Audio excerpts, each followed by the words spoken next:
Okay, guys, here's the reading video for our upcoming oral exam, Unit 7. Mishnah. Shnei kadarin shayu malchin za'achar zeh. The cases we have two potters. Here, I'll set the translation to on so if you want to read along. Two potters are walking one after another, one in front of the other in Rishut Rabim. V'yitkal harishon v'nafal. First guy trips and falls down. V'yitkal hasheni barishon. And then the second person trips over the first person who is there on the ground. Harishon chayav bin izkei sheni. The first guy is responsible for the damages caused to the second one. Amar Rabbi Yochanan. Rabbi Yochanan says, "Lo tima matnitin Rabbi Meir." Don't say that the Tana of our Mishnah, the author of our Mishnah, can only be Rabbi Meir.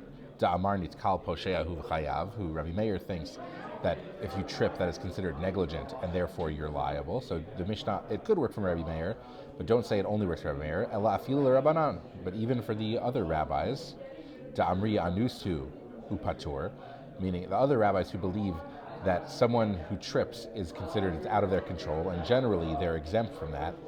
Hacha chayav. Here the rabbis could say, you know why the Mishnah says you're liable? Shahayalo la'amod velo amad. Because in our Mishnah, the first guy could have gotten up. When the first Mr. Front trips and doesn't get up, that's why they're chayav. So it's not that, even though the rabbis, according to Rabbi Yochanan, the rabbis think that tripping itself is not negligent, tripping is out of your control, but not getting up, that is negligent, and therefore you're liable for kind of staying on the ground. Rav Nachman bar Yitzchak Amar, Rav Nachman bar Yitzchak says, "Afilu tema lo hayal la'amod." You can even say our Mishnah is talking about a case where you did not have time to get up, and it could still work for the rabbis. Hayalo lahazhir velo he's here. The guy who tripped, the Mr. Front, could have shouted out a warning, even if he didn't have time to get up, or even if his ankle was broken and he couldn't stand and get out of the way. He could have shouted out a warning. So Rav Nachman thinks that you even if you can't get up, you still if you don't shout out a warning, you'd be liable. Rabbi Yochanan Amar, Rabbi Yochanan responds, "Kevan lo hayalo la'amod." But if you didn't have time to get up, meaning the person was just 10 seconds behind you, lo hayalo lahazhir, then also you also wouldn't have time to we can't expect you to shout out a warning to tarid, because you're distracted, you're occupied, it's not reasonable to expect someone to shout out a warning as soon as they fall down. So basically the machloket here, Rabbi Yochanan thinks that again, Rabbi Meir not really on the table. Obviously, the Mishnah works for Rabbi Meir. Rabbi Yochanan thinks that the Chachamim would say you're expected to get up, and if you don't get up, that's negligent. Rabbi Nachman thinks no, there's even a shorter window. You're expected to shout out a warning, and if you don't shout out a warning, then you're responsible. Tznan, we quote a Mishnah to try to support Rav Nachman. Hayab al korah rishon u'bal chavit acharon. If Mr. Beam is in front and Mr. Barrel is behind, nishbara chavit bekorah.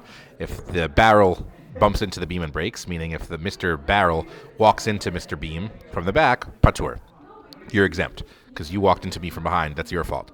Imamad ba'al hakorah, but if Mr. Beam stops in the middle of the street, chayav, then he's responsible for the damage caused to the barrel. My lav sha'amad lekatef. Isn't this Mishnah referring to a case where he stopped to adjust his beam, de'orchehu, which is usual?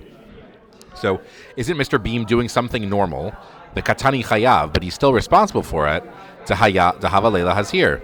Isn't this saying that Mr. B must be responsible for stopping because he could have shouted out a warning? So isn't this Mishnah proving that even if you're doing something normal, even if you're doing something you're allowed to do, like stopping to adjust, you still have to shout out a warning, otherwise you're liable? Lo, Rabbi Yochanan says, no, you can't prove that I need to give out a warning. Kisha amad lafush. This Mishnah about Mr. Beam and Mr. Barrel, he's responsible if he stops to rest. That's weird. That's when you'd have to shout out a warning.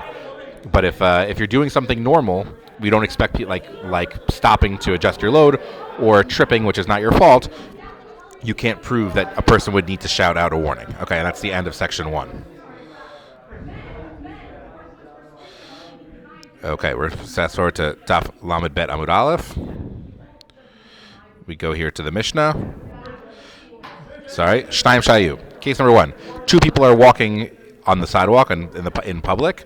Echad ratz ve'echad mahalech, or one person is running and the other person is walking. O shtahayu shnehem ratzin, or both of them are running. Veheziku zad zad, they injure each other. Shnehem turin. Both are exempt.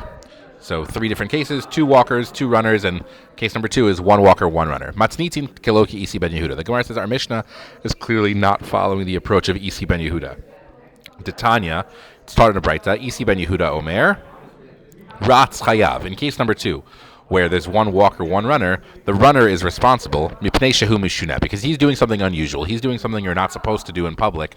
So if I'm just walking along the sidewalk and someone runs, and so when someone is running, we get tangled up, he's responsible. He's doing something that he's not supposed to do. So therefore, he's responsible. Umodeh Isi ben Yehuda be'erev Shabbat bein hashmashot. But Isi agrees that on Erev Shabbat, just before Shabbos, that the runner is not responsible. Shehu patur, he's exempt because he's running with permission. The Gemara later will get to exactly what permission we're talking about. But basically, we have the Mishnah in case number 2. The Mishnah had said that one runner, one walker is patur. Isi clearly says one runner, one walker is chayav. It seems like we have so we have a machloket, and the Mishnah we're just saying that Isi and the Mishnah don't get along. Amar Rabbi Yochanan, halacha ki Isi ben Yehuda. Rabbi Yochanan comes along and rules that we follow Isi ben Yehuda, meaning that a runner is chayav on a week, except for Erev Shabbat, a runner is chayav. Umi Amar Rabbi Yochanan navi. Did Rabbi Yochanan really say that? Did Rabbi Yochanan really rule like Isi ben Yehuda? V'ha Amar Rabbi Yochanan. Didn't Rabbi Yochanan say? We know Rabbi Yochanan said halacha kistam mishnah. Rabbi Yochanan thinks the halacha always follows an anonymous mishnah. Utznan, and our mishnah taught echad ratz ve'echad mahalech. If one runner, one walker, oshtehei ushnehem ratzin p'turin. Both of them are exempt. So our Mishnah, an anonymous Mishnah, a Stam Mishnah, said that one runner, one walker is chayav. Say that again. One runner, one walker is patur. Isi said one runner, one walker is chayav. So Rabbi Yochanan should follow the anonymous Mishnah. So how is he following halacha kistam Mishnah? So we reread our Mishnah, matznitin be'erev Shabbat bein hashmashot.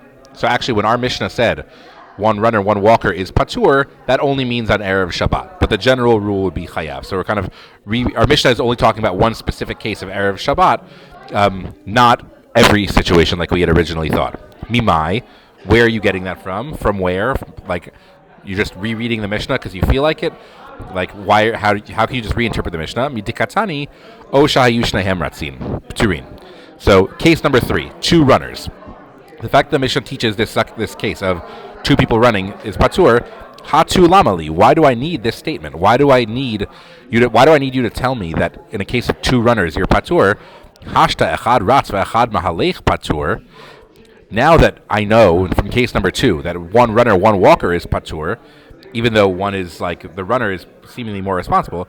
Shtehem ratzin mibaya.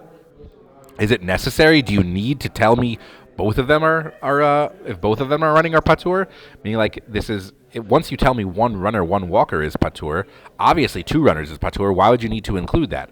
So basically, what we're saying from the fact, so that the Mishnah, if we're reading the Mishnah simply, it's very unnecessary. So it must be that we have to reread it in a certain way in order to make it not unnecessary. And ela hachi kamar. Here's what the Mishnah is really saying. So this is kind of our rereading of the Mishnah. Echad ratz v'echad mahalech patur. If one is one runner, one walker is patur. When are these words said? When does that apply? Erev Shabbat bein hashmashot. So the runner being patur, that's only on Erev Shabbat, right before. Aval b'chol, but on a weekday, echad ratz ve'echad mahalech chayav. On a weekday, one runner, one walker is chayav because doesn't have permission to run then. And shteihem ratzin, if both of them are running, afilu bechol pturin. So he said one runner, one walker, depends on what we're talking about. 2 runners, even on a weekday, everyone's patur. So that's how we reread our Mishnah to basically, at the end of the day, we say that our Mishnah, and again, our machloket was, our problem was Rav Yochanan is ruling like Isi, and Rav Yochanan also said halacha kistam Mishnah. So our conclusion is, actually, Isi and the Mishnah are agreeing with each other. Isi is not disagreeing with the Mishnah like we'd originally thought. Isi is kind of rereading the Mishnah, and we say, the Mishnah we should reread the Mishnah to work with Isi ben Yehuda's opinion. Now we come back to Isi about Erev Shabbat. Amar Mar, the master had said, Umodet Isi be'erev Shabbat bein hashmashot. Isi agrees, Isi admits to the sages that on Erev Shabbat bein hashmashot, that on twilight, that he's patur. So that if someone running on Erev Shabbat is patur, b'pnei sheratz birshut, because he's running with permission. Be'erev Shabbat, my birshut ika. What permission are you talking about? What permission is there to be running down the sidewalk on Erev Shabbat? Ika, my birshut. So Ika kid Rabbi Chanina, or we had read it my birshut Ika. What reshut is there? We said kid Rabbi Chanina, following like Rabbi Chanina's practice to Amar Rabbi Chanina. Bovin Eitze Likrat Kala Malkata. Let's go out and greet the Shabbat queen. Va'amrila, some record it as Likrat Shabbat Kala Malkata. He specified, in case you didn't know, the Shabbat is what the bride and the queen is. So Rav Chanina would kind of go out into the street to greet Shabbat. So obviously we're seeing that you have the person's allowed to kind of be excited, busy in the sidewalk to greet Shabbat. Rabbi Yanai Rabbi Yanai would wrap himself in his talis and say Boi Kala, Boi Kala. So another statement of excitement to greet Shabbat, and maybe that's the special permission that a person has is to run through and greet Shabbat. Okay, guys, good luck studying.